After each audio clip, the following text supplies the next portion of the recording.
But how many people have never, ever, ever heard of Matt Mayberry before this morning? Oh.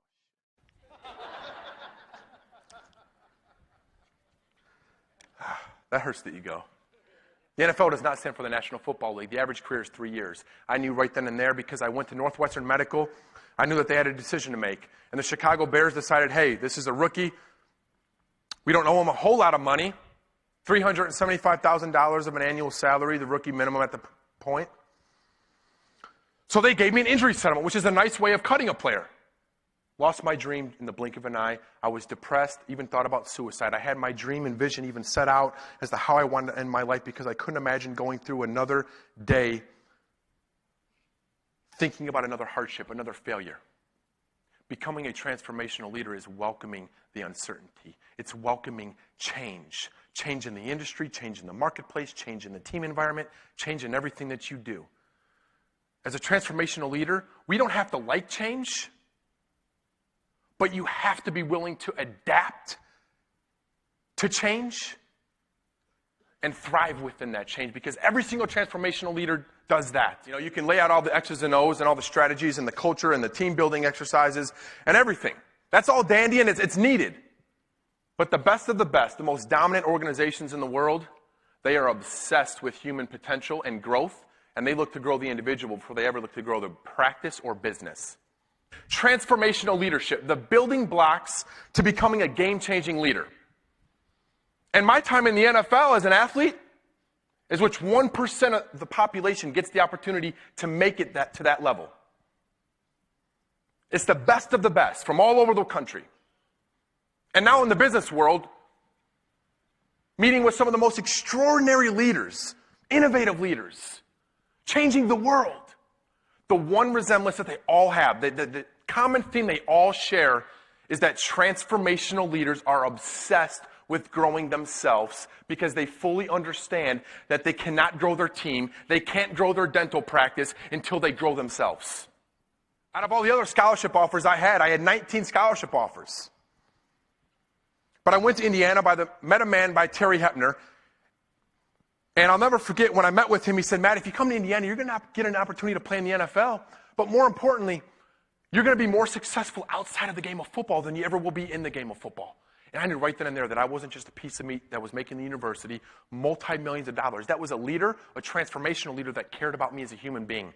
And that brings me to my next point. If you want to become a transformational leader, love more, serve more, care more. Love more, serve more, and care more. Every interaction with your team, everything that you do, every team meeting, every patient that you see throughout the day, love more, serve more, care more. That has nothing to do with the strategies and X's and O's of being a business leader, of being building and being the best version of yourself, building the best practice. That is just the essence of what leadership is. The greatest leaders in the world are full of empathy. And they do those three things better than everyone else. Love more, serve more, care more. Everything that you do, write that down in your office, carry that in a note card. Everything that you do, look at that before every meeting, every phone call, every patient interaction. Love more, serve more, care more. That's what Terry Hepner taught me. He also taught me another valuable lesson that I think will be very helpful for everyone in this room about how to build a fantastic and world-class culture. You know, because culture, people think you need 300,000 employees. That's not true. You can still have a phenomenal and thriving culture with 4 people, with 5 people, 6 people, whatever that looks like in your practice.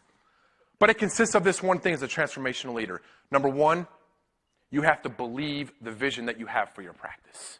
You have to believe it. And it sounds so cliche, so simple, but I can promise you this, that if you as a leader do not fully immerse yourself into that vision as to what you want that practice to consist of, no one else will buy into it. Nobody else will buy into it. And when I first got to Indiana, Terry Hepner, we won 3 games the year prior before he came to Indiana. And this was the most enthusiastic, passionate man on campus. And he walked around everywhere talking to students, talking to parents, talking to basketball players, anyone he could talk about. Come to the game at Memorial Stadium the next year. I can promise you this. You'll be entertained. You'll have a lot of fun. And most importantly, we're going to win one day. We're going to be at the Rose Bowl. We're going to be a very reputable team in the Big Ten. And we're going to make a difference. We won 3 games the year before. I mean, that's a transformational leader, to take a vision that he had for the football program, and he was so passionate about it, and he believed it with every fiber within his being. Number 2, demand it. As a leader, you have to demand the vision, the culture that you want to set forth within your practice. You have to demand it. And what that means is you don't got to be rude about it. You don't got to be disrespectful about it. But what you do have to do is you got to have every interaction. You got to talk about that vision. You have to talk with every single team member, with every single patient. These are the values that we stand for as a practice. This is what we do. This is what we're all about. This is our vision. This is where we're going. This is how we want to be known in the marketplace. You demand it. When you bring on new staff, they have to know that that is what is required of them. It's non-negotiable. Of course, there's different personalities, and everyone deals with things differently. But as a leader, that's your job to find out how everyone interacts with different interactions and different situations that arise within that workplace. But at the end of the day, you can still demand a culture and the vision that you set forth within that practice. And it's vitally important in order to get to where you want to go. 3, sell it. Every day, sell it. Every interaction with the team, every patient that you do, sell that vision, sell that dream, sell that culture that you want to instill within that organization. Those are the 3 culture-building characteristics that I learned from that man, Terry Hepner, who passed away my sophomore year in college due to a brain tumor. It crushed my life, and my life was never the same again. But everything I know about becoming a transformational leader is directly related to that man, Terry Hepner. And those are 3 things about what I learned about building a great culture that I now see in the business world. One of the biggest success hacks in the world is being intentional about hanging around people who are doing it at a higher level than you. Whether that's a mentor, whether that's a colleague, whether that's somebody in a completely different industry. Whatever that is, the more you can hang around leaders and people that are going to help you to elevate your game, that's going to force you to grow, get out of your comfort zone, and become the best version of yourself. If you want to take your game from where it is to where you want it to go, if you want to radically create transformational breakthroughs that are not only going to do wonderful and phenomenal things for you on a personal but also professional level, you have to do this one important thing, and it starts here. Take full and complete responsibility for your life.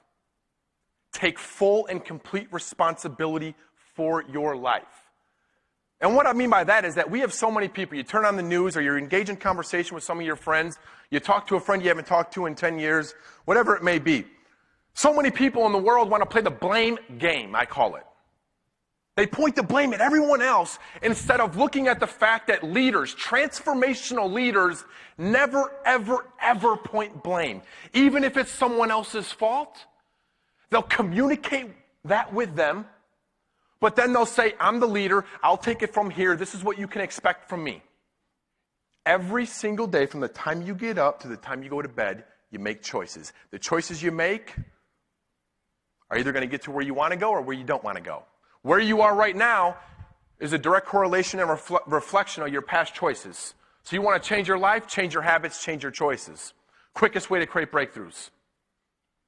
You can't always control the events in your life.